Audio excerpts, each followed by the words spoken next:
Nagawa nga po mga idol ng Houston Rockets na makaligtas at ma-extend ang serye laban sa Los Angeles Lakers matapos nilang makuha ang Game 4. Kaya may pagkakataon pa rin naman sila kahit papano. Pero kahit man na-extend ng Rockets ang kanilang laban, mukhang hindi na rin naman dito makakahabol pang muli ang kanilang superstar na si Kevin Durant matapos maibalita ni Shams Charania na nagkaroon nito ng bone bruise sa kanyang ankle sprain. Bukod dyan, meron nga itong isang bone bruise pa sa kanyang tuhod. Kaya literal dalawang klaseng injury ang iniinda nito ngayon kung saan mawawala nga siya ng multiple weeks. Kasabay ng pagkawala ni KD ng ilang games, may lumabas ng balita ngayong araw na napaglaro na nga daw nito ang kanyang huling game sa Houston Rockets. Kung sakali man nga daw na ma-eliminate sila sa kanilang serye laban sa Lakers, inaasahan na magre-request ito ng trade sa Rockets sa off-season. Though under contract pa rin naman si Durant hanggang sa 2026-2027, pwede pa rin naman siyang umalis at lumipat ng ibang team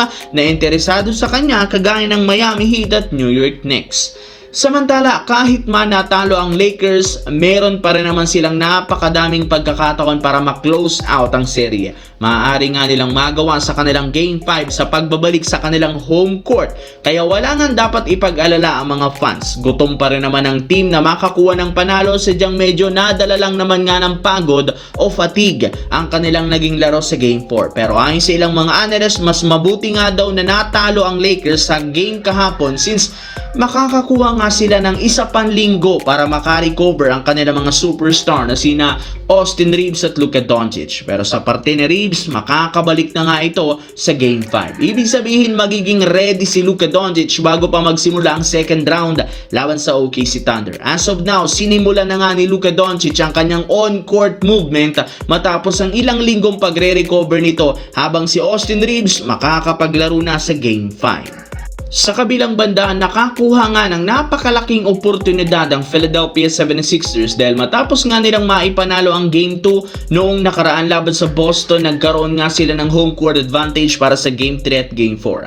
Sinabayan pa ito ng pagbabalik ng superstar big man na si Joel Embiid, pero kahit anong advantage na nakuha ng Sixers, hindi pa rin naman nila ito napakinabangan matapos silang sunod-sunod na matambakan sa last 2 games. Kaya nangangamoy, wala talagang kakayahan ng Philadelphia ang makakuha ng panalo laban sa Boston.